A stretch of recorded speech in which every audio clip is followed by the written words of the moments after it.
Muito bom dia, sejam muito bem-vindos a mais um vídeo aqui do canal Provérbios para a Vida. Bom dia a você que acordou aí cedinho para poder ler as escrituras sagradas junto com a gente.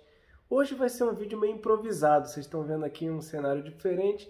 Gente, eu viajei, deixei tudo prontinho para nossa leitura, mas viajei e esqueci meu computador em casa.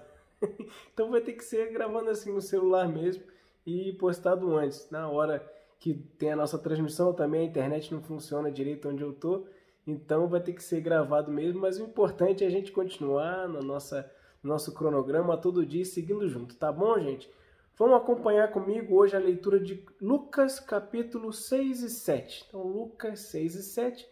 Vamos iniciar comigo, já cumprimento a todo mundo que está participando aí agora, aqueles que vão ver o vídeo mais tarde. Eu não vou poder cumprimentar um por um, porque por causa da gravação, né? Mas eu tenho certeza que você vai acompanhar juntinho aí comigo. Eu estou com a minha Bíblia aqui aberta e a gente vai fazer esse vídeo. Vamos ver no que dá, né, gente? Vamos lá? Lucas capítulo 6. Aconteceu que num sábado Jesus passava pelas searas e os seus discípulos colhiam e comiam espigas, debulhando-as com as mãos, e alguns dos fariseus lhes disseram: por que vocês fazem o que não é lícito aos sábados? Jesus tomou a palavra e disse: você nem ao menos leram o que Davi fez, quando teve fome, ele e os seus companheiros? Como entrou na casa de Deus e, pegando os pães da proposição, comeu, e deu também aos que estavam com ele, pães que não lhes era lícito comer, mas exclusivamente aos sacerdotes? Então Jesus lhes disse: o Filho do Homem é Senhor do sábado. Aconteceu que em outro sábado Jesus entrou na sinagoga e começou a ensinar. Estava ali um homem que tinha a mão direita ressequida. Os escribas e os fariseus observavam Jesus, procurando ver se lhe faria uma cura no sábado, a fim de acharem de que o acusar. Mas Jesus, conhecendo os pensamentos deles, disse ao homem de mão ressequida: levante-se e venha para o meio. E ele, levantando-se, ficou em pé. Então Jesus disse a eles: vou fazer uma pergunta a vocês. É lícito no sábado fazer o bem ou fazer o mal? Salvar uma vida ou deixar que se perca? Então Jesus, olhando para todos que estavam ao seu redor, disse ao homem: estenda a mão. Ele assim o fez, e a mão lhe foi restaurada. Mas eles se encheram de furor e discutiam entre si quanto ao que fariam contra Jesus. Naqueles dias, Jesus se retirou para o monte a fim de orar, e passou a noite orando a Deus. Olha que coisa, hein? Você consegue passar a noite inteira, né, orando a Deus? E quando amanheceu, chamou a si os seus discípulos e escolheu 12 dentre eles. Talvez esse seja um dos grandes motivos de oração de Jesus naquela noite, né?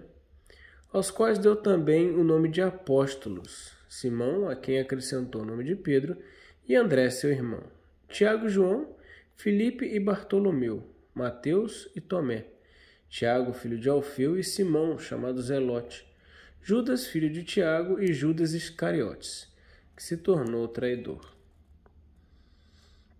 E descendo com eles do monte, Jesus parou num lugar plano, onde se encontravam muitos discípulos seus e grande multidão do povo, de toda a Judéia, de Jerusalém e do litoral de Tiro e de Sidom, que vieram para o ouvir e para serem curados de suas doenças.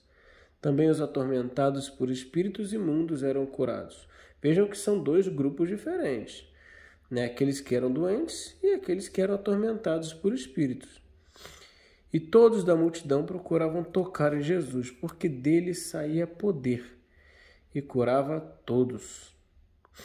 Então, olhando para os seus discípulos, Jesus lhes disse: bem-aventurados são vocês, os pobres, porque o reino de Deus é de vocês. Bem-aventurados são vocês que agora têm fome, porque serão saciados. Bem-aventurados são vocês que agora choram, porque vocês hão de rir. Bem-aventurados são vocês, quando as pessoas os odiarem e expulsarem da sua companhia insultarem e rejeitarem o nome de vocês como indigno por causa do Filho do Homem. Alegrem-se naquele dia e exultem, porque grande é a recompensa de vocês no céu. Porque os pais dessas pessoas fizeram o mesmo com os profetas. Mas ai de vocês, os ricos, porque vocês já receberam a consolação. Ai de vocês que agora estão fartos, porque vocês vão passar fome. Ai de vocês que agora estão rindo, porque vocês vão lamentar e chorar. Ai de vocês quando todos os elogiarem, porque os pais dessas pessoas fizeram o mesmo com os falsos profetas.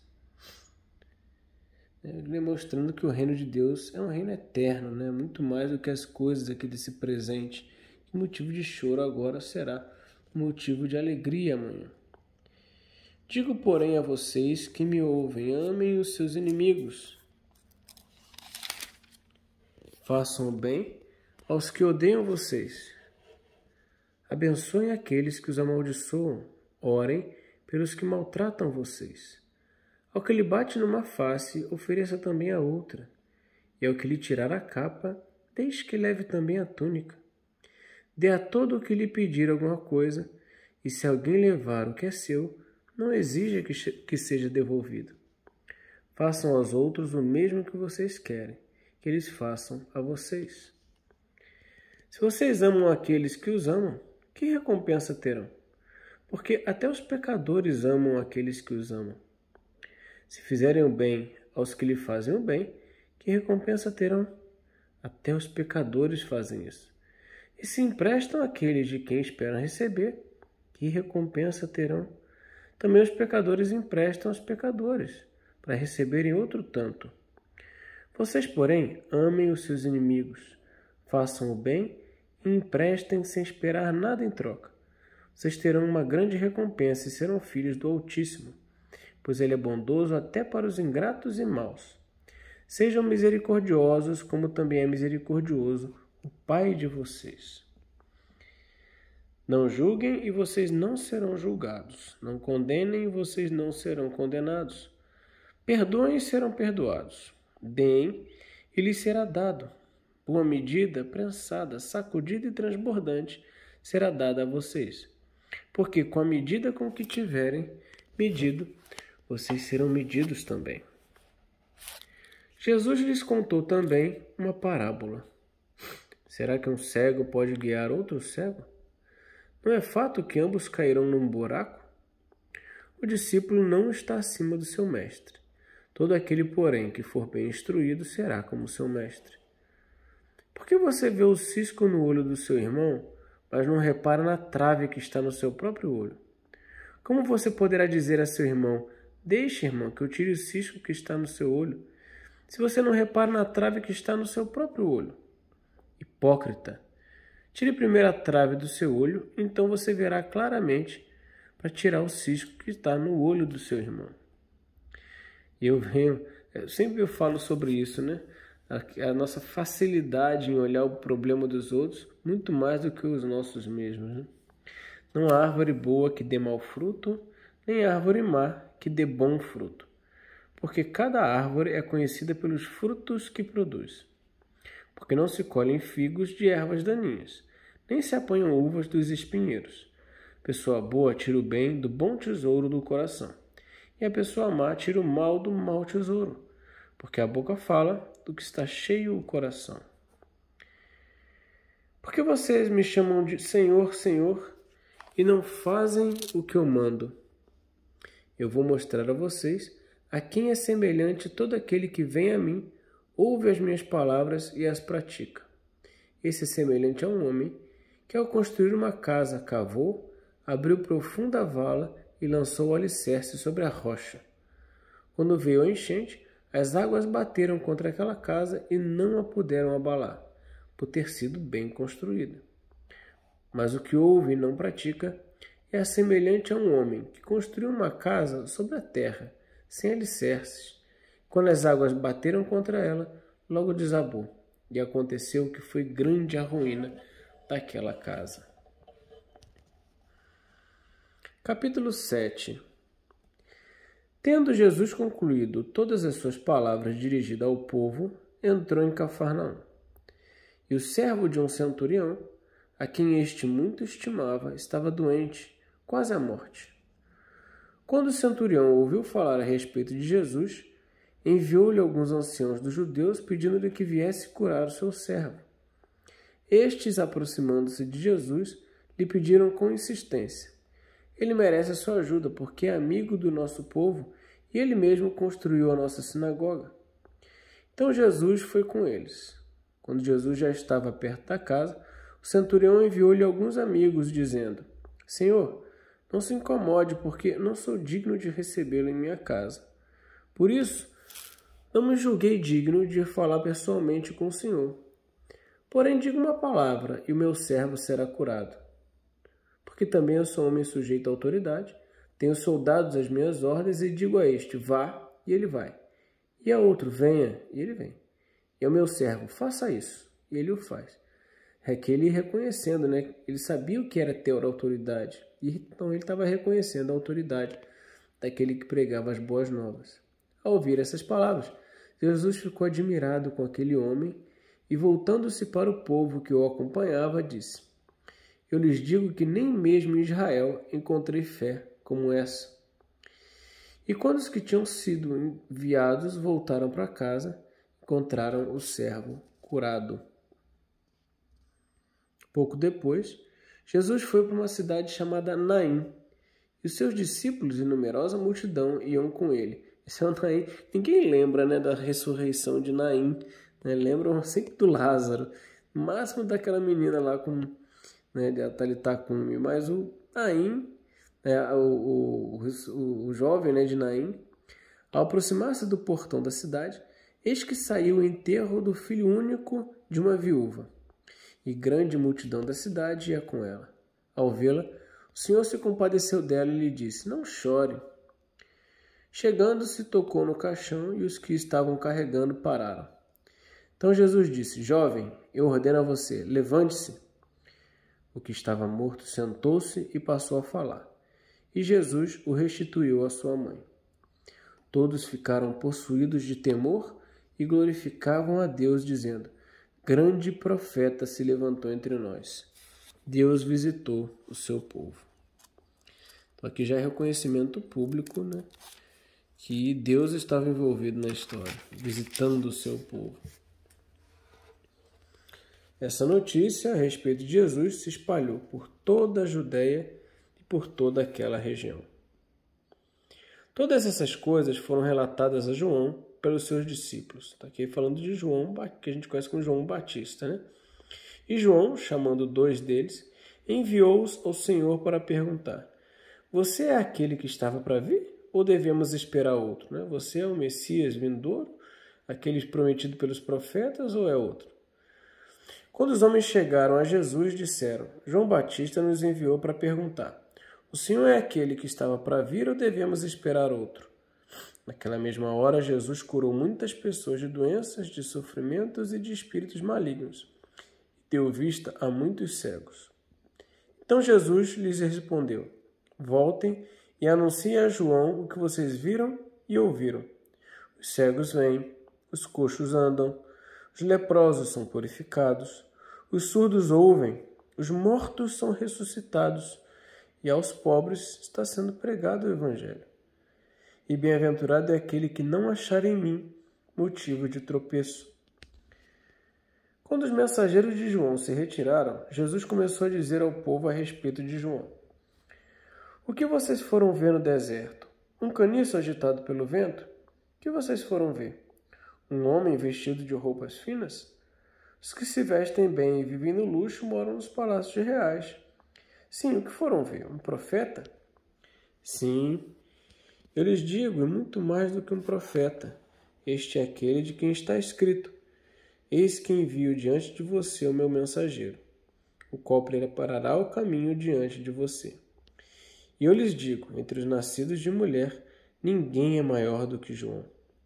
Mas o menor no reino de Deus é maior do que ele. Né? Porque João Batista ele representa uma antiga época, o Antigo Testamento. E as coisas agora já se fizeram novas, já se fazem novas. O reino de Deus tem o seu cumprimento na vinda do Messias, então João fica, digamos assim, para trás da história da revelação.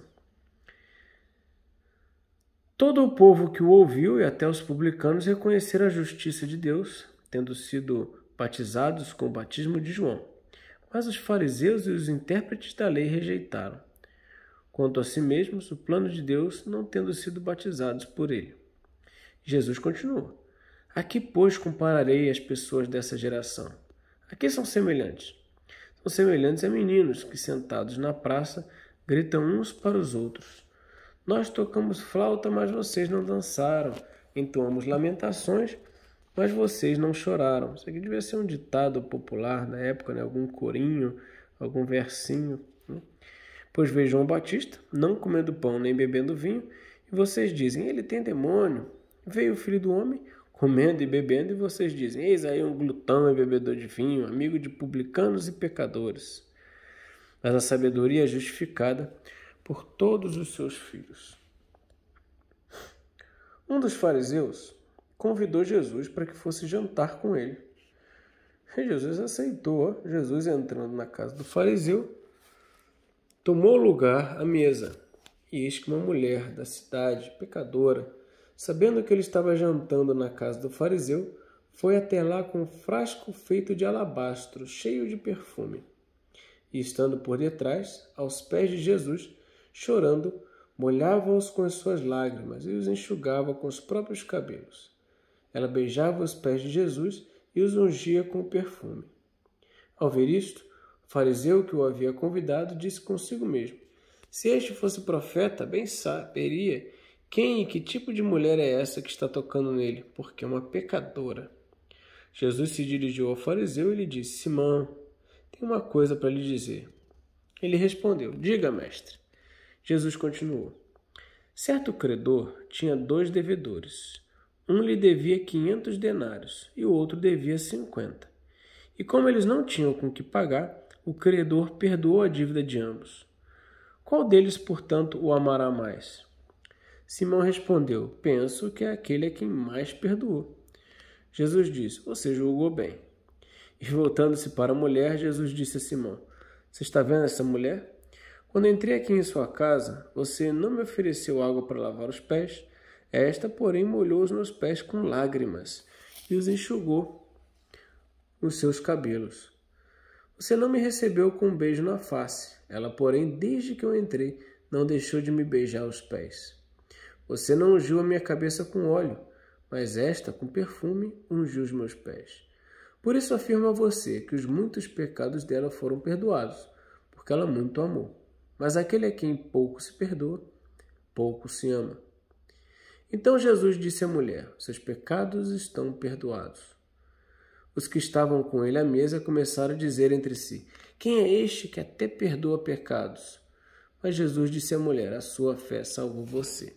Vá em paz. Eu já disse que o grande problema de perdoar pecado é porque ofensa direta a Deus. Se você perdoa pecado, então você só pode ser Deus, porque Deus tem essa prerrogativa, perdoar pecado. Então, quando aparece alguém dizendo isso, logo o povo diz que é blasfêmia, principalmente os líderes religiosos. E até aqui a gente fez a nossa leitura de hoje, capítulo 6 e capítulo 7 do Evangelho de Lucas, gente. Muito obrigado você pela sua companhia. Eu acho que mesmo improvisado deu para ler direitinho, Eu mesmo li pelo celular. Eu botei o celular em cima da Bíblia aqui e fui lendo. Eu acho que você conseguiu fazer isso também. Mas o importante é a nossa caminhada não parar, Indo, caminhando em direção à vitória. Obrigado, gente, pela companhia. Eu vou ficando por aqui. Um forte abraço aos meus irmãos. Um grande beijo no coração de todas as minhas queridas irmãs. Queria cumprimentá-las aí uma por uma, tá bom, gente? Eu vou ficando por aqui. Até amanhã. Tchau, tchau. Eu fui!